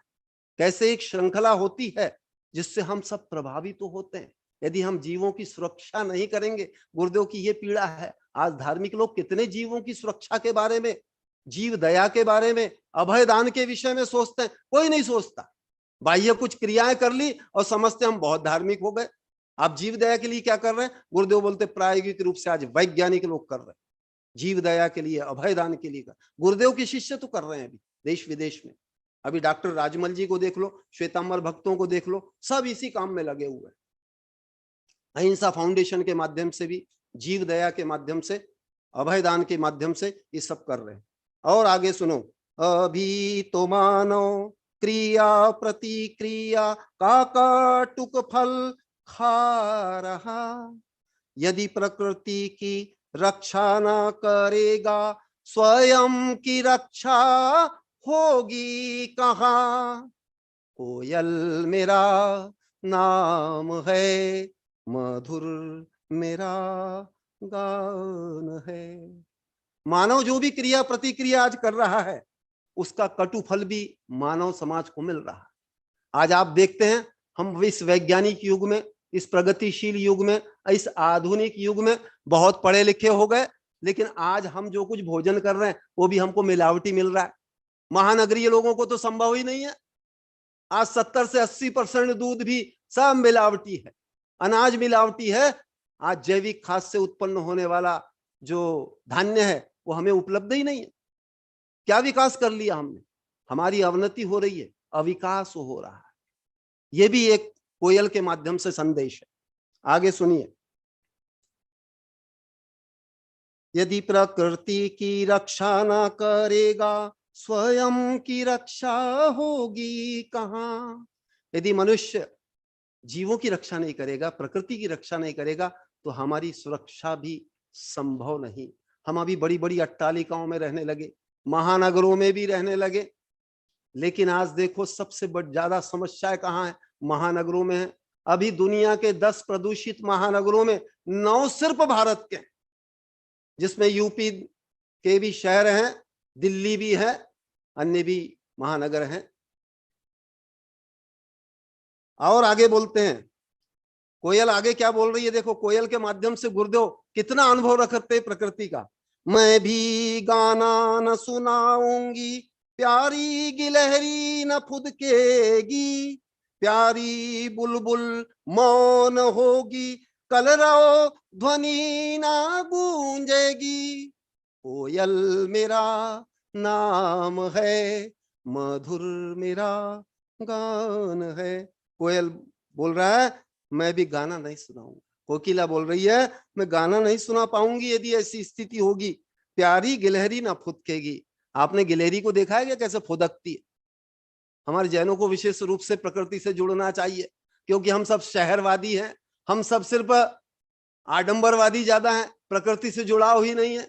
प्रकृति का भी अनुभव रखने की आवश्यकता है कि जब कोयल कह रही है कि मैं यदि मेरा अस्तित्व होगा तो गिलहरी भी फुदकेगी, गिलहरी डालियों पे ऐसी फुदकती है।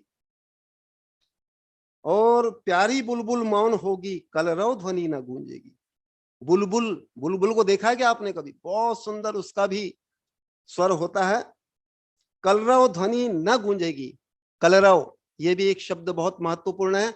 हम प्रकृति में, अभी विज्ञान ने भी सिद्ध किया है कि हम यदि प्रकृति में जाते हैं, प्रतिदिन भ्रमण के लिए जाते हैं, तो जितने प्रकार की प्रकृति से आने वाली ध्वनियां हमको प्राप्त होती है, उतनी हमको शांति प्राप्त होती है, उतना आरोग्य प्राप्त होता है, उतना एक आह्लाद उत्पन्न होता है। लेकिन प्रकृति में जाने के बाद में होगा, विभिन्न प्रकार के पशु पक्षियों की जो ध्वनियां हैं वो हमको हमारे कानों में जब पड़ती है उससे बहुत आनंद होता है, लेकिन ये अनुभव का विषय है। आगे आचार्य भगवंत लिख रहे हैं, अंतिम पंक्तियां चल रही है। तब मानव राजा एकला होगा, मशानिया वैभव भोगेगा। इसकी अंतिम परिणति पे आचार्य भगवंत पहुंच रहे।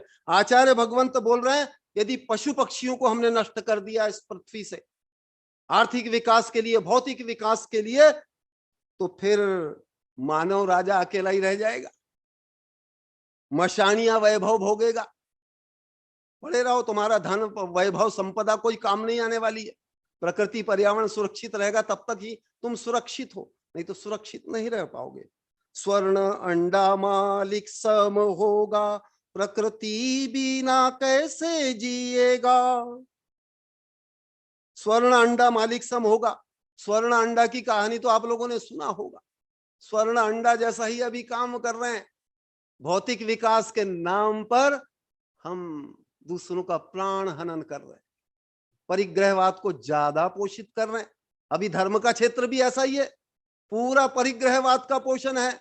अपरिग्रहवाद में अभी विश्वास नहीं है, अनेकांत में विश्वास नहीं है, जैनों का भी विश्वास नहीं है। मैं अनुभव करता हूं और डंके की चोट इस मंच से बोल रहा हूं मैं कि हम जब तक अपरिग्रह में हमारी आस्था नहीं आएगी, जब तक हमारी अनेकांत में आस्था नहीं आएगी, तब तक हम यथार्थ धर्म प्रभावना कर ही नहीं सकते।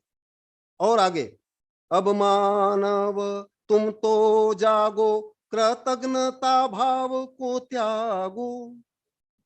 आचार्य भगवान बोल रहे हैं इसके माध्यम से, हे मानव अब तो जागो, तुम कृतज्ञता का भाव छोड़ो।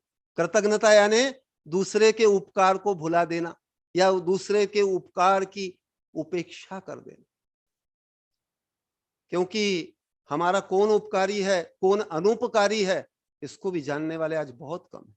आज हम जितने अधिक आधुनिकता के नाम पर पढ़े लिखे होते जा रहे हैं, उतने कृतज्ञ होते जा रहे हैं। कोई किसी के प्रति आदर नहीं है, कोई किसी के प्रति कृतज्ञता का भाव नहीं है, किसी के प्रति आभार नहीं है। जैसा हमेशा आचार्य भगवंती बोलते हैं, हमारे भारतीयों में बहुत माने कमियां हैं। हम किसी का आभार प्रदर्शन भी नहीं करते, हम किसी की अनुमोदना भी नहीं करते, एक स्माइल भी नहीं देते, क्योंकि गुणग्राहिता नहीं है। धर्म क्षेत्र में भी सर्वत्र यही देखा जाता है। किसी ने बहुत बड़ी बोली ले लिया तो उसका महिमा मंडन कर दिया जाता है उस सभा के माध्यम से। लेकिन किसी का अच्छा भाव हो, चाहे वो गरीब से गरीब हो, चाहे कोयल भी क्यों ना हो, ये आचार्य कनक नंदी गुरुदेव की और श्री संघ की विशेषता है। अन्यत्र आपको कहीं नहीं देखने को मिलेगी, कहीं देखने को नहीं मिलेगी, ये मेरी गारंटी। क्योंकि सब भौतिकवाद से, परिग्रहवाद से और लोभ कषाय से संयुक्त हो रहा है। हमको ये सब दंड फंद छोड़ना पड़ेगा धर्म में। कोयल के माध्यम से आज आचार्य भगवंत का ये भी संदेश है।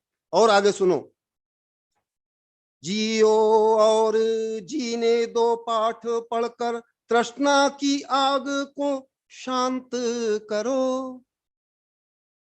जियो और जीने दे का पाठ सिर्फ आप शाब्दिक नहीं होना चाहिए, हमारे भाव में आना चाहिए। लेकिन हम दूसरों का घर उजाड़ करके और हम चाहते कि हमारा भी अस्तित्व रहेगा, हम जी लेंगे, संभव नहीं। हमको दूसरों का भी अस्तित्व बनाना पड़ेगा, तब जाकर हम जी पाएंगे। इसलिए परस्पर ग्रहो जीवानाम परस्पर ग्रहो द्रव्याणाम का सूत्र है हमारे जैन धर्म में, सबको समाहित कर लेने वाला, ऐसा हमारा जैन धर्म है।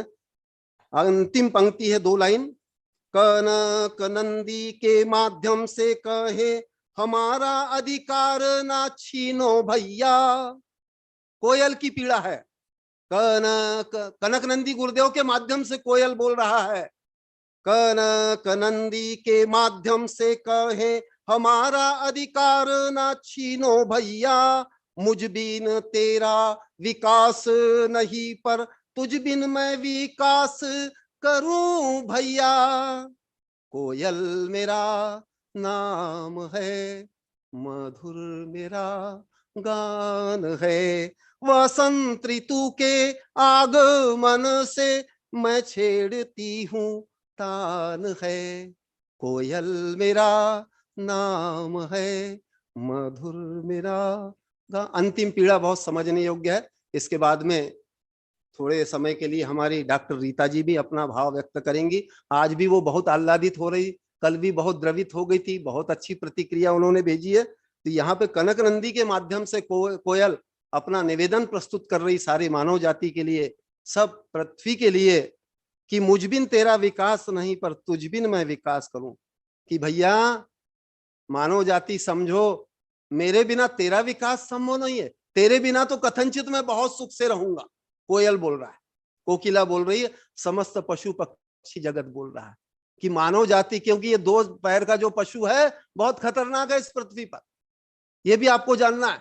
आप समझते होंगे कि हम बहुत धार्मिक हो गए, बहुत पढ़े लिखे हो गए, बहुत आधुनिक हो गए। बिल्कुल नहीं, अधिक क्रूर, अधिक दुष्ट, अधिक भ्रष्ट होते जा रहे हैं।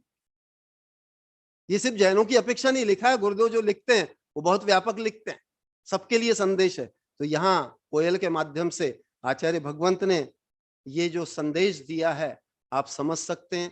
आचार्य भगवंत, मैं अभी जैसे पूर्व में बता रहा था, आचार्य भगवंत कितने अनुभवी हैं, कितना सूक्ष्म शोध करते हैं, बड़े बड़े प्रकृति विज्ञानी, कृषि विज्ञानी नहीं कर सकते वहां तक। अभी आपने तो आज सिर्फ एक कोयल की कविता का श्रवण किया है, आगे भी और भी कविताओं के माध्यम से आचार्य भगवंत के व्यक्तित्व, कृतित्व और उनके विराट रूप को मैं दिखाने का प्रयास करूंगा। क्योंकि अभी तक गुरुदेव ने 13,000 कविता लिखी है। इस पूरी पर पृथ्वी पर इतना बड़ा कोई महाकवि नहीं होगा।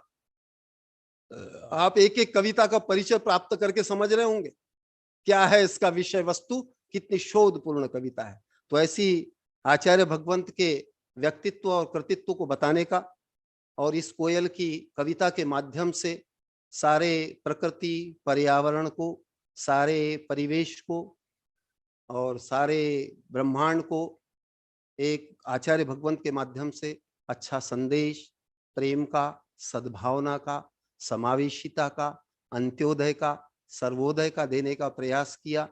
ये और आप सभी लोग भी ऐसे ही समताभावी, प्रकृति प्रेमी, सर्व जीव प्रेमी, अभयदानी, जीव रक्षक बने, प्रायोगिक अहिंसा का पालन करें, प्रायोगिक धर्म का पालन करेगा।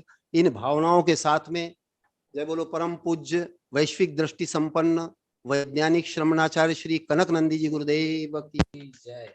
इसके पश्चात हमारे बीच में डॉक्टर रीता अपना अनुभव रखेंगी, क्योंकि आपको से शुरू में मधोक ने बोला था लेकिन आप उपलब्ध नहीं थी, लेकिन अभी आप उपलब्ध हुई हैं, तो आप अपना अनुभव रखें आचार्य भगवंत के विषय में। जो भी आपकी जिज्ञासाएं हैं, जो भी आपके अंदर में भाव प्रकट हुआ है, वो आप सब रखें। डॉक्टर रीता परम जी। पूज्य आचार्य श्री कनक नंदी गुरुदेव, नमोस्तु नमोस्तु नमोस्तु। मुनि श्री सुविज्ञ सागर जी, मुनि श्री आध्यात्म सागर जी, आरिका श्री आरिका माता जी, वंदामी वंदामी वंदामी, और सभी श्रोताजनों, सभी भक्तजनों को मेरा जय जिनेन्द्र। मैं लगभग डेढ़ पौने 2 साल से, जब भी से गुरुदेव का प्रवचन शुरू हुआ तभी से मैं जुड़ी हूँ, लेकिन रोज उपस्थित रहने का नहीं कन्वीनियंट रहता है, तो मैं यूट्यूब में सुनती रहती हूँ और काम की व्यस्तता से वीडियो भी बंद रखती हूँ, तो क्षमा चाहती हूँ। लेकिन ये जो काल है उसमें जो सच्चे गुरु मिले हैं उसका बहुत ही आनंद है। और आजकल मतलब ये काल में बहुत गुरु मिलना बहुत कठिन है। सच्चे गुरु, पूरी जिंदगी निकल जाती है लेकिन सच्चे गुरु नहीं मिलते हैं। तो ऐसे सच्चे गुरु हमको मिले, उसका बहुत ही आनंद है। और मैं अपने आप को भाग्यशाली, हम लोग भक्त वो लोग मानते हैं कि बहुत ही अच्छा हमको ज्ञान दिया और इसे ये विज्ञान और धर्म का समन्वय करके, मैं विज्ञान की स्टूडेंट रही हूँ, तो मेरे को सुनने के लिए गुरुदेव का जो ज्ञान है उससे मैं बहुत ही प्रभावित हुई हूँ कि इतना सब शास्त्र का, इतिहास का, भूगोल का, विज्ञान का, खगोल का, सबका जितना भी बोलो उतना सबका गुरुदेव का इतना वांछन है कि कोई बिलीव भी नहीं कर सकता कि इतनी एक 40-50 साल से ये जो अध्ययन कर रहे हैं इसमें इतना पॉसिबल है। मेरे का तो 100 साल भी, हमारा 100 जन्म भी कम पड़े तो भी हम लोग इतना ज्ञानोपार्जन नहीं कर सके। इतना ज्ञानोपार्जन 1 लाइफ टाइम में गुरुदेव ने किया है, तो उसके लिए हम लोग और हमको दे रहे हैं, तो हम उनके बहुत ही उपकारी है, अनंत उपकारी है, और उनके उपकार का प्रति उपकार देने के लिए हम लोग सर्वथा असमर्थ है। लेकिन हम लोग बहुत सद्भावना भावते हैं कि गुरुदेव दीर्घायु रहे और बहुत सारा जगत को देते रहे, और ऐसा मेरा भाव है। और सच्चा धर्म कैसा क्या है वो गुरुदेव ने बताया है कि दिखावा मतलब ढोंग पाखंड और ये जो ख्याति पूजा लाभ वगैरह है वो सच्चा धर्म नहीं है। और बहिरंग तप भी सच्चा धर्म बाद में है, पहले अंतरंग तप मतलब भाव विशुद्धि वो मोस्ट इम्पोर्टेंट है। वो जो बताया वो मैंने किधर से भी मैं ज्ञान मैंने नहीं पाया था। इसके लिए मैं बहुत ही आप लोगों गुरुदेव की आभारी हूँ। और ये जो सच्चा धर्म जो सिखाते हैं वो, इसके लिए हम गुरुदेव के अनंत उपकारी है। और गुरुदेव की जो अनेकांतवाद और जो उदारतावाद जो दृष्टिकोण है वो भी एकदम अलग है, और वो भी एकदम प्रशंसनीय है। और गुरुदेव जो इतना वांचन, फिर चिंतन मनन और फिर लिखाई जो सब करते हैं, वो ऐसा लगता है कि अभी तो उनके कम जितनी होनी चाहिए उतनी गुरुदेव की शिष्य और प्रसिद्धि मेरे ख्याल से थोड़ी कम है। लेकिन जब बाद में जब सबको पता चलेगा तो ऐसा कोई बिलीव भी नहीं करेगा कि ऐसा कोई हुआ था भी क्या। आने वाली पीढ़ी ऐसा बिलीव भी नहीं करेगी कि जब ये गुरुदेव की जो पढ़ाई पुस्तक है वो सब पढ़ेंगे तो कोई बिलीव भी नहीं करने को होगा कि ये 1 लाइफ टाइम में इतना कुछ कोई एक ह्यूमन बीइंग कुछ अचीव कर सकता है क्या। इतना शास्त्र का विशाल ज्ञान, सब शास्त्र का और सबका समन्वय करने का, और इतना मतलब इतना नम्र रहने का, इतना उदारतावादी और अनेकांतवादी दृष्टिकोण रखने का। ऐसा जैसे आइंस्टाइन ने गांधी जी के बारे में बोला था कि आने वाली पीढ़ी कभी बिलीव भी नहीं करेगी कि ऐसे हार्ड मास वाला आदमी इस पृथ्वी पर चला था। ऐसा मेरे को गुरुदेव के लिए लगता है कि बाद में लोग बिलीव भी नहीं करेंगे कि ऐसा कोई ये पृथ्वी पर ऐसा कोई आचार्य श्री हुए थे कि जिसने इतना ज्ञानोपार्जन किया था और सबको सच्चा मार्ग दिखाया था। नमोस्तु गुरुदेव, नमोस्तु गुरुदेव। बहुत सुंदर डॉक्टर रीता, आपने जो भाव व्यक्त किया है मुझे जैसी अपेक्षा थी उसके अनुरूप आपने बहुत सुंदर अपना भाव रखा है। आपने बहुत सुंदर मूल्यांकन किया है, और आपके जैसे प्रबुद्ध लोगों के माध्यम से ऐसे मूल्यांकन की आवश्यकता है, और ऐसे गुरु की, ऐसे ज्ञान की, ऐसे सद्धर्म की प्रभावना की एक नितांत आवश्यकता है। जो अभी तुम कर रही हो बहुत सुंदर, बहुत सुखानुभूति हुई, बहुत एक आनंदानुभूति हुई आपकी विनम्रता देख के। और भाषा भी मैंने देखा, कंपैरेटिव आप मुंबई में रहती हो, मुंबई की हिंदी कोई इतनी अच्छी नहीं है, लेकिन तुमने जो हिंदी का प्रयोग किया वो भी सुंदर किया, बहुत अच्छा है।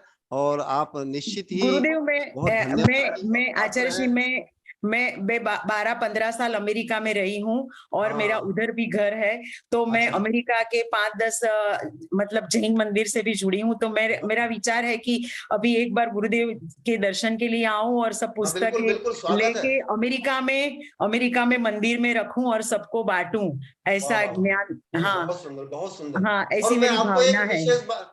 एक विशेषता बताता हूँ कि गुरुदेव के ज्ञान को विशेष रूप से यहाँ जितने बैठे प्रतिभागी वो भी समझ लें। आप विदेश की प्रवासी रही हैं, आप विज्ञान की शोधार्थी हैं, इसलिए आपको अधिक मूल्यांकन होता है धर्म का। क्योंकि क्या होता है, ये जो सामान्य जो ट्रेडिशनल धार्मिक है ना, ये इतना मूल्यांकन नहीं करते ज्ञान का, अभी करने लगे हैं जो गुरुदेव से जुड़ रहे हैं। लेकिन आप जो मूल्यांकन कर रही है उसका कारण भी मैं समझता हूं कि आप विदेश की प्रवासी रही, अमेरिका में रही, और परदेश में जाने के बाद में विशेष रूप से अपने ज्ञान विज्ञान का मूल्यांकन होता है। और क्या होता है, आपकी भी जो अभी पीड़ा व्यक्त हुई, हमारे यहाँ एक कहावत है, जीते बाप से लट्ठम लट्ठा, मरे हुए को पहुंचाए गंगा। हम जीते बाप से तो कभी उसका मूल्यांकन करते नहीं, मरने के बाद में फिर गंगा पहुंचाते हैं। तो हमको जीते जी हमारे जो सत्पुरुष हैं, महापुरुष हैं, गुरु हैं, जो हमको ऐसे सदगुरु के रूप में प्राप्त हुए, हमको उसका मूल्यांकन के ज्यादा से ज्यादा लाभान्वित होना चाहिए। ये सबके लिए मेरा संदेश है, सबसे के प्रति भावना है कि सब लोग लाभान्वित हो, क्योंकि ये बोधि दुर्लभ है। जो 12 भावनाओं में एक बोधि दुर्लभ है, तो ऐसे आचार्य भगवंत की बोधि प्राप्त होना यह और दुर्लभ है। इतनी सरलता प्राप्त होना दुर्लभ है, जो मैंने कविता में बोली, ऐसी निष्प्रहता, ऐसी उदारता, ऐसी निष्पक्षता, ऐसी सर्व समावेशिता का भी उपलब्धि होना बहुत दुर्लभ है इस संसार में।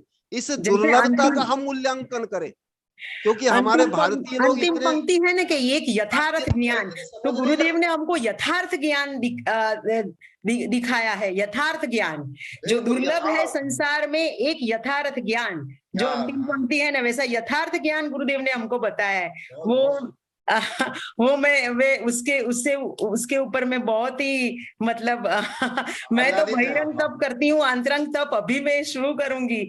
मेरा अष्टमी और चतुर्दशी का आजीवन उपवास का व्रत है, और मेरा रात्रि भोजन त्याग का व्रत है। वो 3-4 साल से चलता है सब, लेकिन सच्चा धर्म वो नहीं है। सच्चा धर्म अंतरंग तप है, भाव है, भाव विशुद्धि है, और दया, करुणा, समता, वो सब है। वो गुरुदेव से मैंने सीखा, तो अब मैं उसका व्रत लेने वाली हूँ, उसका जो कोई व्रत मिलता है तो। बहुत सुंदर, बहुत सुंदर, बहुत स्वागत योग्य आपका भाव है।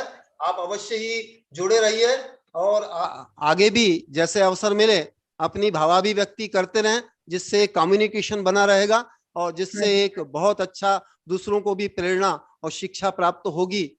और गुरुदेव से ऐसे ही देश विदेश के जो मैं जिसकी चर्चा करता हूं, ऐसे ही आपके जैसे शोधार्थी, जिज्ञासु, और विशेषकर आचार्य भगवंत भी सदैव कहते हैं, मैं भी अनुभव करता हूं, विज्ञान क्षेत्र के लोग विनम्र रहते हैं, सत्यग्राही रहते हैं, और एक जिज्ञासु और शोधार्थी विद्यार्थी के रूप में प्रस्तुत होते हैं। गुरुदेव की अंतिम 2 लाइन के माध्यम से मैं आपको बता रहा हूं, आचार्य भगवंत इस पूरी पृथ्वी पे जीनियसों के जीनियस है।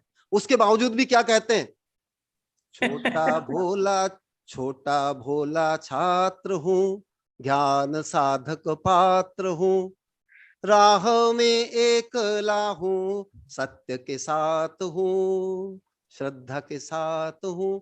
इतने ज्ञान की चेतना रखने वाले भगवंत भी सदैव बोलते हैं, मैं अभी बालक हूँ, मैं विद्यार्थी हूँ। इसलिए सदैव गुरुदेव एक बहुत विनम्रता प्रकट करते हैं, और इसके माध्यम से संदेश यही है कि हम सब भी ऐसे विनम्र सत्यग्राही बन करके, और आचार्य भगवंत के इस ज्ञान विज्ञान से, भगवान आचार्य भगवंत की इस विश्वव्यापी प्रभावना से प्रभावित तो होकर के अपना आध्यात्मिक, मानसिक हर प्रकार का उत्थान करे। इन्हीं भावनाओं के साथ में जय बोलो परम पूज्य वैश्विक दृष्टि संपन्न आचार्य भगवंत श्री कनक नंदी जी गुरुदेव की। चूंकि समय भी हो गया है,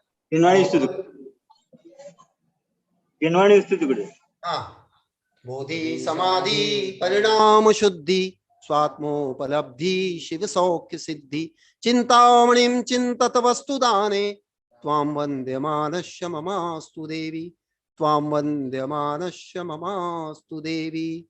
सर्वे भवन्तु सुखिनः, सर्वे सन्तु निरामयाः, सर्वे भद्राणि पश्यन्तु, मा कश्चित् दुःखमाप्नुयात्। ओम शांति शांति शांति। नमोस्तु गुरुदेव, नमोस्तु गुरुदेव, नमोस्तु भगवान, नमोस्तु नमोस्तु नमोस्तु। मुनि श्री सुविख्य सागर जी गुरुदेव की जय। मुनि संघ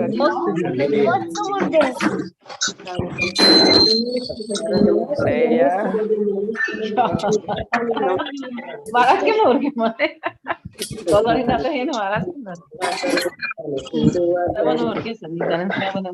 Benar tidak sanditai. Kalau apa di papa kita reading malu lagi lah apa. आप जीवन नमोस्तु गुरुदेव नमोस्तु गुरुदेव मुस्कान हो